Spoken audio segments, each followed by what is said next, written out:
Put God first. Put God first in everything you do. Everything that you think you see in me, everything that I've accomplished, everything that you think I have, and I have a few things, everything that I have is by the grace of God. Understand that. It's a gift. 40 years ago, March 27th, 1975, it was 40 years ago, just this past March, I was flunking out of college. I had a 1.7 grade point average. I hope none of you can relate. I had a 1.7 grade point average. I was sitting in my mother's beauty shop. They still call it beauty shop now? What they call it now? Yeah, I was sitting in the beauty parlor. I was sitting in my mother's beauty parlor, and I'm looking in the mirror, and I see behind me this woman under the dryer. And every time she looked up, every time I looked up, she was looking at me, just looking me in the eye. And I didn't know who she was, and I said, she said, somebody give me a pen, give me a pencil. I have a prophecy. March 27, 1975. She said, boy, you are going to travel the world and speak to millions of people. Now, mind you, I was flunked out of college. I'm thinking about joining the army. I didn't know what I was going to do, and she's telling me I'm going to travel the world and speak to millions of people. Well, I have traveled the world, and I have spoke to millions of people. But that's not the most important thing, the success that I had. The most important thing is that what she taught me and what she told me that day has stayed with me since. I've been protected. I've been directed. I've been corrected. I've kept God in my life and it's kept me humble. I didn't always stick with him, but he always stuck with me. So stick with him in everything you do. If you think you want to do what you think I've done, then do what I've done and stick with God. Number 2, fail big. That's right. Fail big. Today's the beginning of the rest of your life, and it can be very frightening. It's a new world out there. It's a mean world out there, and you only live once. So do what you feel passionate about. Take chances professionally.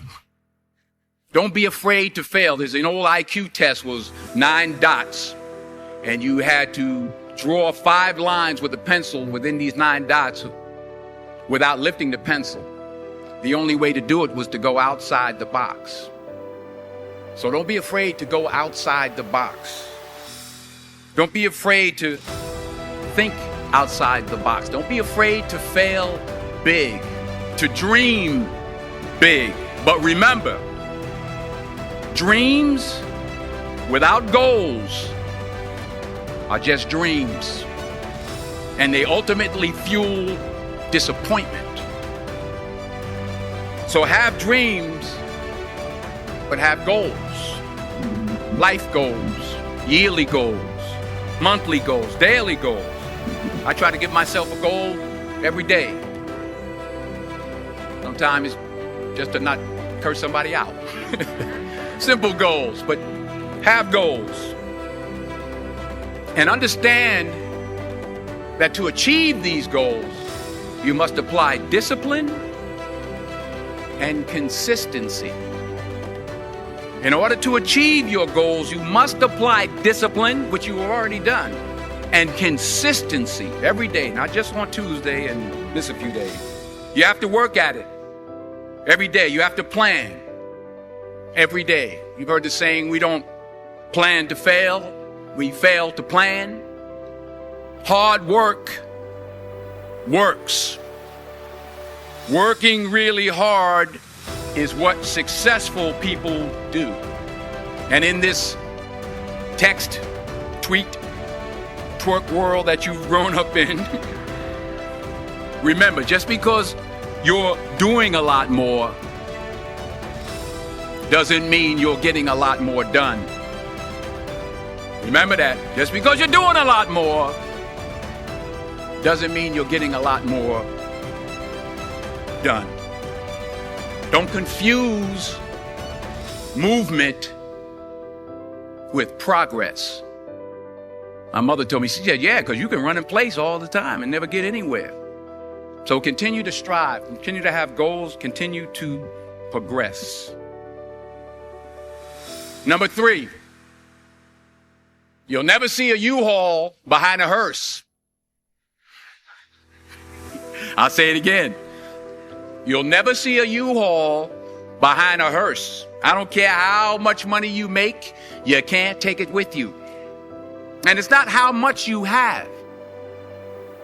It's what you do with what you have. We all have different talents. Some of you will be doctors, some lawyers, some scientists, some educators, some nurses, some teachers. Yeah, okay.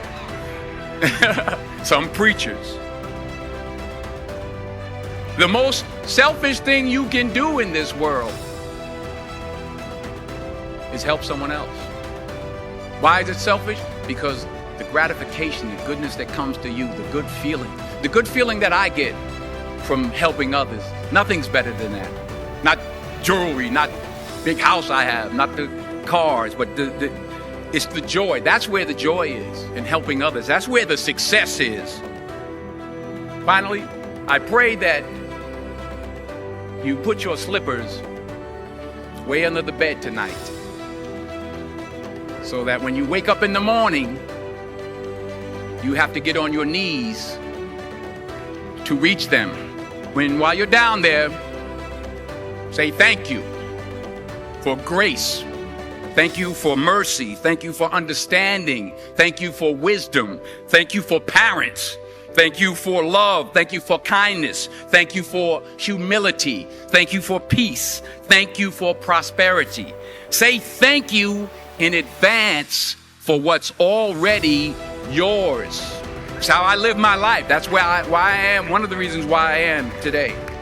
True desire in the heart, that itch that you have, whatever it is you want to do, that thing that you want to do to help others and to grow and to make money, that desire, that itch, that's God's proof to you, sent beforehand already to indicate that it's yours.